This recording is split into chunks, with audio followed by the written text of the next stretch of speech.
In this session, we're going to take a look at the groove pool and the groove function in Ableton Live. Before we look at grooves, we first need to understand what a groove actually is. Groove is basically the rhythm or swing of a song and makes it feel more human and realistic and less quantized and robot-like. To access the groove pool, we can press the groove button in the bottom left of the screen.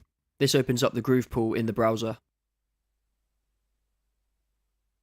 To browse for grooves, we can either navigate to Live's packs and search for the grooves there, or we can right-click in the groove pool and select Browse Groove Library. A good analogy is to think of a drummer repeatedly hitting his drum. Because he's human, he's going to have differences in timing and velocity between his different arms hitting the drum. This means that every second and fourth beat will either be slightly forward or slightly back from the grid. This is what gives our tracks that laid-back or driving rhythm. We can see these grooves are set into subsections. These are different types of swings and grooves. For example, the MPC folder emulates how the old MPC hardware used to inject a groove into the track. We can drag these grooves onto an empty clip slot to see exactly what their timing and velocity values look like in MIDI form.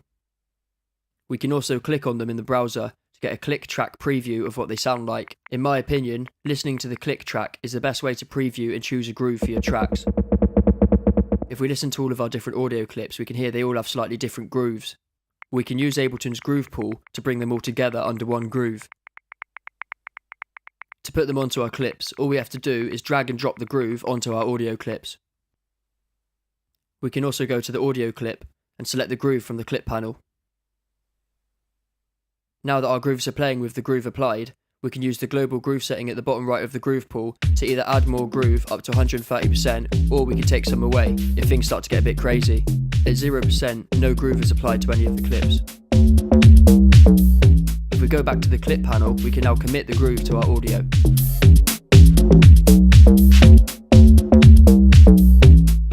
This permanently imprints the groove onto the audio clip, and when we press the commit button, we can see the audio shift accordingly.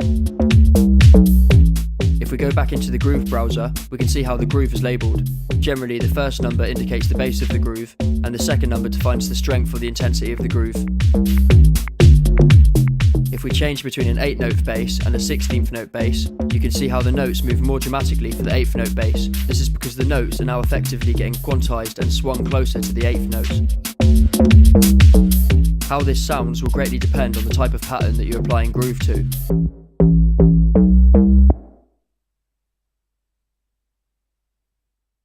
Next we have the quantize. This quantizes our beat to the grid, then applies groove to it. This quantize is applied before the groove is applied. So just because your clip's at 100% quantization in the groove pool, this doesn't mean that it won't have the swing or groove applied to it. The timing parameter should be looked at as an intensity parameter. At 100%, the groove of the clip matches the groove pool exactly. At lower values, it only moves the notes a certain percentage towards the groove pool's groove. Next we've got random. This injects a human feel into the groove. At 100%, this can sound like absolute carnage. However, around the 5 to 50% range, we can nicely emulate the realistic feel of human timing errors. Finally, we have velocity. This allows us to control how much of the groove's velocity affects the clip velocity. This value can also be inverted if we go into the negative velocity values. We can also extract grooves from the audio or MIDI clips. To do this, simply right-click on a clip and select Extract Grooves.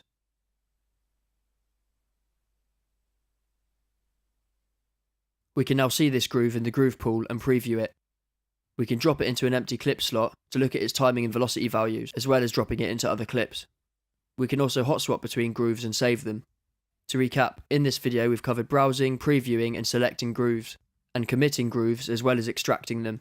As you can see, grooves are very important and shouldn't be overlooked, as they can greatly improve the project by pulling your tracks together to form a cohesive whole.